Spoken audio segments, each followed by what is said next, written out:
Sanctions that were threatened against Russia.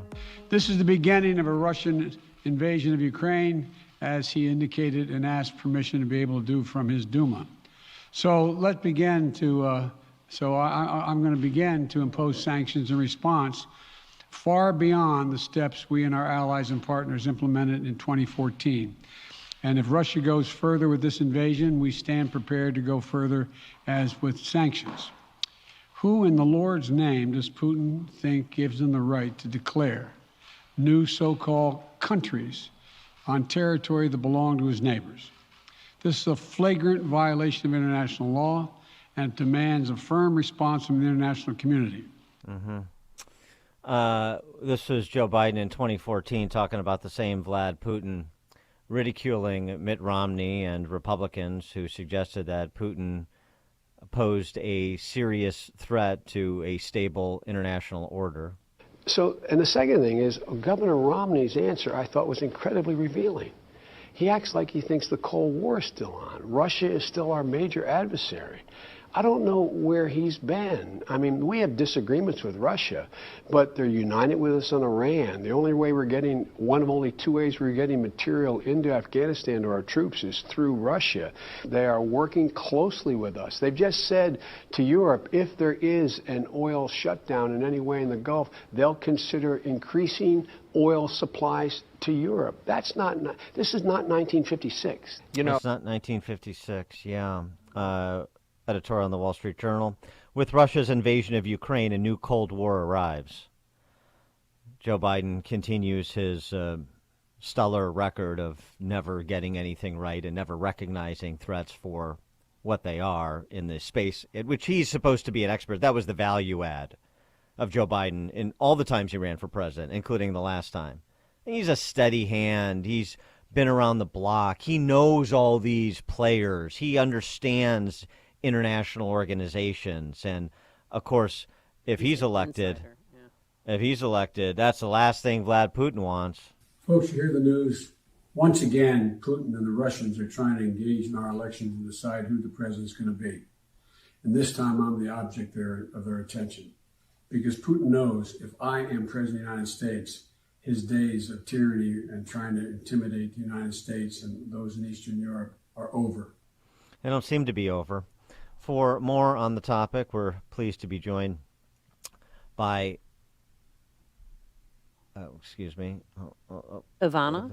Yeah, Stradner? Ivana Stradner. She's the Jeane Kirkpatrick Visiting Research Fellow at the American Enterprise Institute, where her research concentrates on cyberspace, cyber attacks, Russian hybrid warfare, and the intersection of international law and security. Ivana, thanks for joining us. Appreciate it. Good morning. Thank you for having me. So the sanctions that were telegraphed and are now going to be imposed in the coming weeks, they will have what impact? First of all, we should have done it long time ago. And I was so pleased at the beginning of this conversation that you put forward, like what Mitt Romney said, because apparently the Biden administration didn't take Russia's threat seriously. But it's not only the Biden administration, it was also during the Obama administration and also during the Trump administration. So this is really nothing new. We should have done it long time ago, already in 2014. What kind of impact this is going to have? We are going to see, especially with Nord Stream, for example, in terms of sanctioning Russia's bank. I think this is going to have certain impact on Russia's businesses. But this is, I think, just the beginning. The more Putin continues with his involvement in Ukraine, I think the Western powers will realize that the more sanctions will be over there. And I think also the fact that Japan joined certain sanctions, it's a serious sign. And we really need to have also the European Union on board because Russia also fears the European Union sanctions significantly also more than the U.S. And doesn't Russia have a list of Ukrainians, though, that are going to be killed or sent to camps? Oh, yes, that is correct. So our intel released this information last week. And this is really nothing new. This is something that Putin has been doing for more than a decade. Yeah, he's a murderer. Right. Absolutely. We know. Right. So why? We know these things. Yeah. This notion that's being advanced by some, like I guess I don't know, Council on Foreign Relations types, that Putin's invasion is to deflect attention from his weakness at home. Is it? It doesn't strike me that it is, regardless of the state of Russia's economy or the state of the economic vitality of the citizens of Russia. That's not. That doesn't seem to be what's motivating him. It's never been what motivated him. He doesn't care, and they can't topple him. This is about him and him being remembered as a Vlad the Great. Absolutely. I totally agree with you. I mean, if you just look back at Putin's speeches before, he said that the collapse of the Soviet Union was the biggest geopolitical catastrophe of the previous century. He really, really wants to restore the Russian status of the world on the world stage and to return Moscow to days, when it had a powerful voice in the world. And this is something what I would like to call a revanchist Russia. And you cannot counter Vladimir Putin with a Western brain. You really need to think like the Kremlin.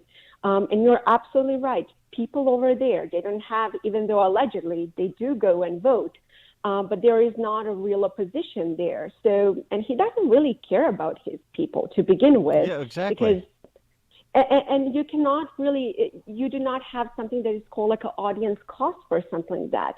Putin really does not care about these things. And so we have to use the Kremlin mind. We have to think like he thinks. So what does that mean? What should we? I mean, we stipulate to all the missed opportunities and the lack of understanding up until this point. So what do we do now? How do we do a better job of thinking like him and responding in ways that are asymmetrical that he wouldn't anticipate, because he certainly anticipated sanctions? Absolutely. First of all,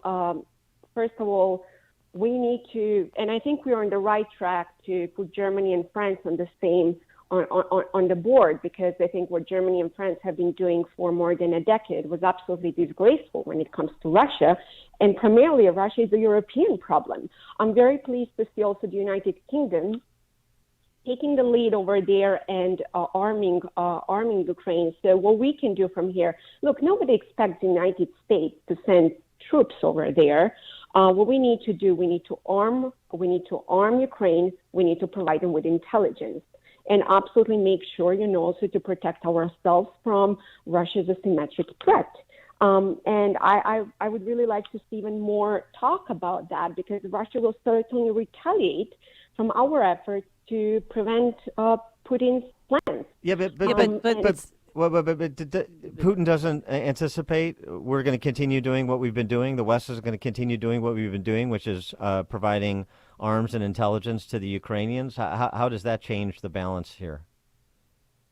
What do you mean by how it's going to change the balance here? I mean, why would that inhibit him in any way that's anticipated? He's already calculated. He's already made that part of his calculation. Absolutely, he already made that part of a calculation, and I have no doubt that he will stop. In Donbas. I think this is going to go further. But precisely because of that, I think we need to do more when it comes to arming Ukraine. We also need to put, I think, more troops in vulnerable areas in Europe, such as, for example, in Romania. That we should also pay attention to Kaliningrad. We also need to pay attention to what's happening in Transnistria in Moldova. These are all vulnerable points that Putin will gladly exploit. And actually, a few days ago, the United Kingdom revealed that it's not only about Ukraine, that Baltic states are also at risk, but also the Balkans. And that's something that I also fear, because what's happening right now in Bosnia might also really be another theater for Russia to challenge the West, and especially the European Union, because what Putin wants to show is that European Union and NATO, they are paper tigers.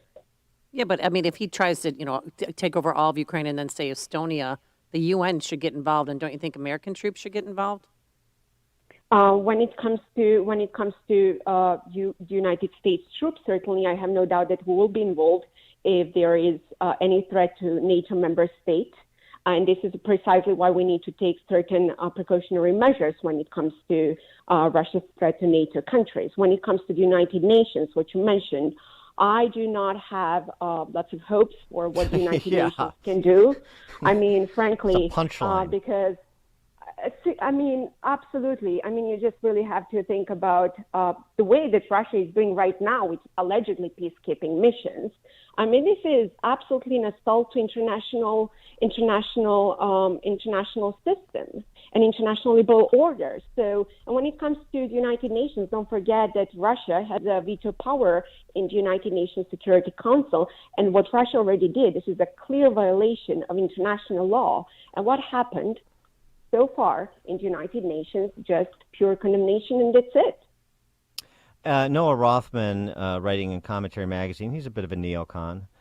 He writes, "We are witnessing in real time the death of a geopolitical order that has well served both Americans and the world. This must be resisted with all the force that prudence allows.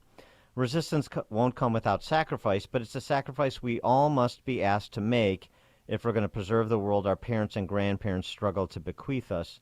You said something similar in your piece at AEI, that the world has a responsibility, this is your writing, the world has a responsibility to protect a sovereign state from unprovoked aggression, and Ukraine has a responsibility to protect its people. Russia must not again make a mockery of the international system. I mean, those phrases are all well and good, but they don't provide a lot of detail. I mean, when make a sacrifice, don't allow the international system to be made a mockery of. Okay, well, what does that sacrifice potentially look like? Should we be willing to do to protect the integrity of the international system such as it exists? I mean, to begin with, not to allow Russia to make a mockery of this international system and to call it what is it, because there are other nations, 193 nations in the United Nations, and some of them are really Russian allies. So that's one thing, that we need to do. The second thing, you have to also understand that this is going to be, in addition to kinetic use of force, also an information war. And I think this is precisely an area in cybersecurity where the United States should lead the system and to challenge Russia also symmetrically, because this is what Russia is going to do, certainly across Europe and the United States. And let's not forget, this is precisely what Russia did also in 2014. So there are different ways, we do not have to, when it comes to Ukraine, to put our boots over there, but there are different ways that we can actually challenge Russia. And the third thing that I would also like to emphasize is that Russia has been waging also a psychological war against the West. And the real question is, maybe we should also do a similar thing in Russia, because one thing that Putin fears is democracy promotion. Putin definitely fears youngsters. This is why he fears what's happening in Ukraine. He does not want Ukraine to be a democratic, independent country. All right, so we got to get that P riot band back together in Russia, apparently. So with respect to Biden's comments yesterday, these are defensive tactics we're using with respect to providing more troop support to these NATO countries like the Baltic states and Poland and so forth. But we're not interested in fighting the Russians. Was that a judicious statement to make? We're not interested in fighting the Russians. I mean, it depends how you certainly, everyone wants to prevent this war, because this war will be costly for everyone, for Europe, for the United States, but also for Russia.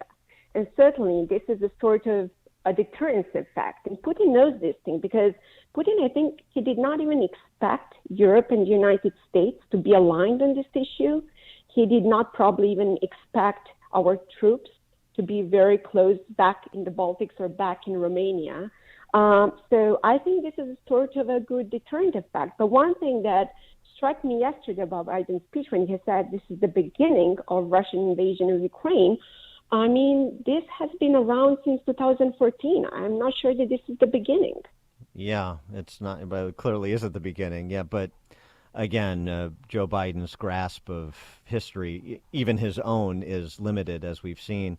Ivana Stradner, she's the Jean Kirkpatrick Visiting Research Fellow at the American Enterprise Institute, where her research concentrates on cyberspace, cyber attacks, Russian hybrid warfare, and the intersection of international law and security. Ivana, thanks for joining us. Appreciate your time. Thank you. Thank you. And she joined us on our turnkey.pro answer line. Listen to podcasts of Dan and Amy from the AM 560 mobile app. Download it today at 560theanswer.com/mobile. Hi, I'm cute kid number 1. And I'm cute kid number 2. And we have been forced. You mean hired? We have been hired. To tell you what direct lender FOMO is. So let's say you buy a new home. Let's go! And maybe you use one of those big mortgage monsters. Or someone your realtor or friend recommends. And then a few months later, You hear us being forced. hired.